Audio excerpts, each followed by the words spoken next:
Harga pohon ini melesat ratusan kali lipat hanya karena posisi akarnya, bukan daunnya. Perhatikan pangkal batang ini. Bentuk melilit ekstrim ini tidak terjadi secara alami. Ada manipulasi cerdas sejak pohon berupa bibit. Petani bonsai menanam bibit ini di atas media terprogram. Akar menyebar panjang, saling mengikat, membentuk nebari atau pangkal akar spektakuler. Tongkat bambu di sebelahnya menjaga pola terkunci, sementara energi dialihkan maksimal ke pembesaran akar. Secara botani, akar punya sel meristem yang responsif. Saat terekspos cahaya, mereka menebal dan mengeras seperti kayu melalui proses lignifikasi.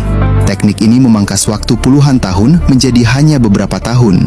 Hasilnya, material bonsai berkarakter yang berbeda. Inilah titik temu sempurna antara botani, seni, dan efisiensi ekonomi tinggi. Karya bernilai fantastis ini ternyata bermula dari keresahan proses dan pemahaman alam.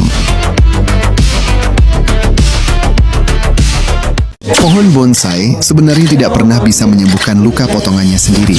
Berbeda dengan kulit manusia yang menyatu kembali setelah tergores, anatomi pohon berkayu bekerja dengan sistem yang sama sekali berbeda.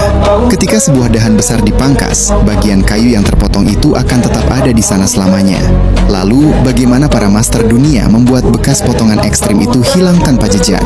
Rahasianya bukan pada keajaiban, melainkan respons pertahanan alami sel tumbuhan yang dimanipulasi secara presisi. Dalam ilmu botani, pohon menggunakan mekanisme perlindungan bernama kodit atau kompartementalisasi. Mereka mengisolasi jaringan terbuka agar pembusukan luar tidak menyebar ke inti batang. Untuk mempercepat penutupan fisik, seniman bonsai menggunakan formula khusus yang dikenal sebagai salep cambium atau cut paste. Formula ini bukanlah penutup luka biasa. Terbuat dari campuran bahan tahan air, getah alami, dan hormon pertumbuhan tanaman, salep ini berfungsi krusial mengunci kelembapan internal. Tanpa pelindung lapisan ini, tepi potongan akan segera mengering, mengalami dieback, dan memblokir pertumbuhan sel baru secara permanen. Fakta yang jarang diketahui, salep cambium tidak menumbuhkan jarinan dari area yang terpotong, tetapi merangsang sel di lapisan cambium tipis bawah kulit kayu untuk membelah tanpa henti. Karena area tersebut dilindungi dari udara kering, sel aktif membentuk jaringan kalus yang perlahan menggulung maju, menutupi permukaan kayu tidak aktif di tengahnya. Kalus ini kemudian mengeras menjadi kayu luka yang menyatu sempurna dengan tekstur kulit asli pohon.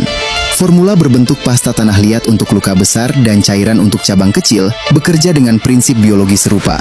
Penggunaan formula ini sangat esensial bagi estetika dan kesehatan bonsai kontes. Bekas potongan yang tertutup rapat mencegah masuknya spora jamur pelapuk dan serangga penggerek. Hasilnya, anatomi batang bonsai terlihat mulus natural, seolah dahan besar yang dipotong tersebut tidak pernah tumbuh di sana. Pohon terhindar dari pembusukan inti yang merusak struktur utama dan nilai seninya. Jadi, salep cambium khusus itu pada dasarnya tidak menyembuhkan jaringan rusak, melainkan menciptakan kondisi biologis ideal agar pohon mampu mengubur lukanya sendiri secara sempurna di bawah lapisan batang baru.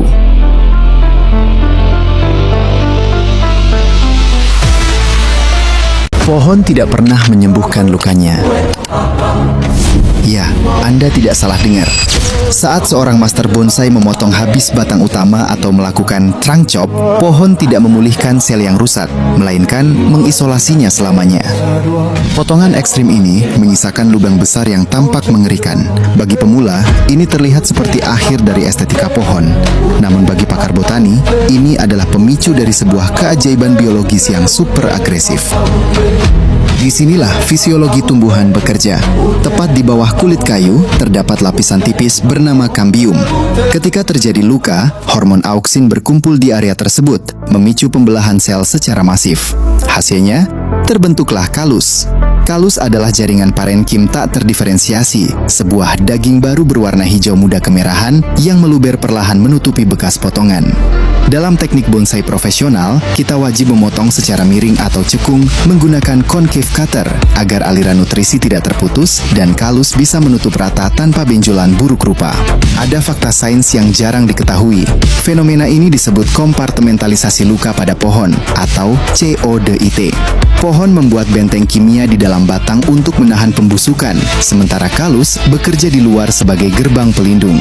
Kalus ini bergerak seperti cairan kental yang membeku, cahaya beberapa milimeter setiap bulan didorong oleh fotosintesis dari daun-daun subur di sekitarnya. Tanpa daun yang sehat di atasnya, kalus tidak akan pernah berjalan.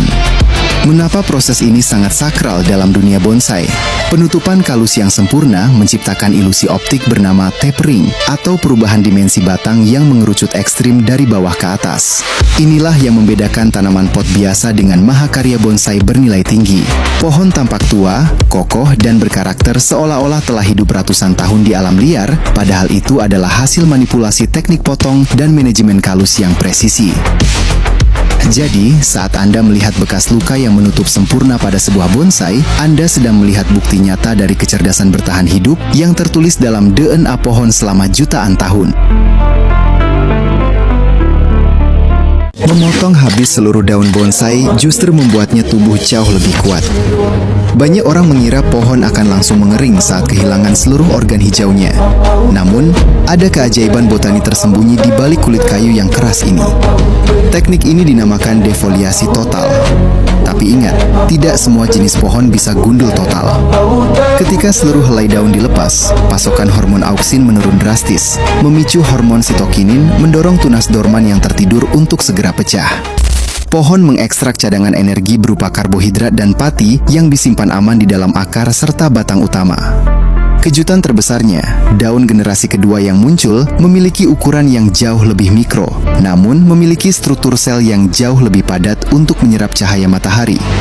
Efek nyata dari metode profesional ini adalah terciptanya percabangan yang sangat rapat, struktur ranting yang proporsional, serta efisiensi fotosintesis yang melonjak tinggi.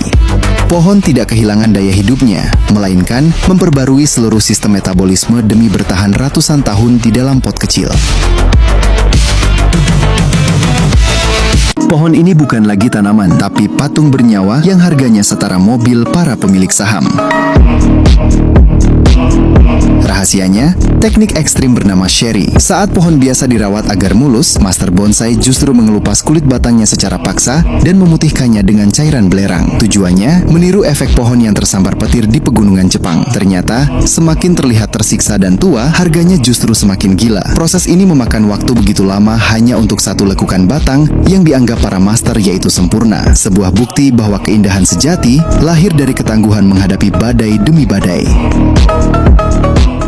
Ternyata warna putih di pohon ini bukan cat, tapi sisa teknik ekstrim yang dipahat pakai tangan, bukan petir. Kelihatannya mati, tapi justru ini teknik untuk bikin tulang pohon terlihat ratusan tahun. Para master butuh kejeniusan lebih buat ngukir ini dari Juniperus. Gila kan? Umur pohon seolah bisa melipat waktu ke belakang ratusan tahun, makanya harganya begitu fantastis. Pohon bunjin ini aslinya cuma satu, bukan dua. Kalau kamu lebih milih pelihara bonsai atau mobil mengkilap, komen di bawah.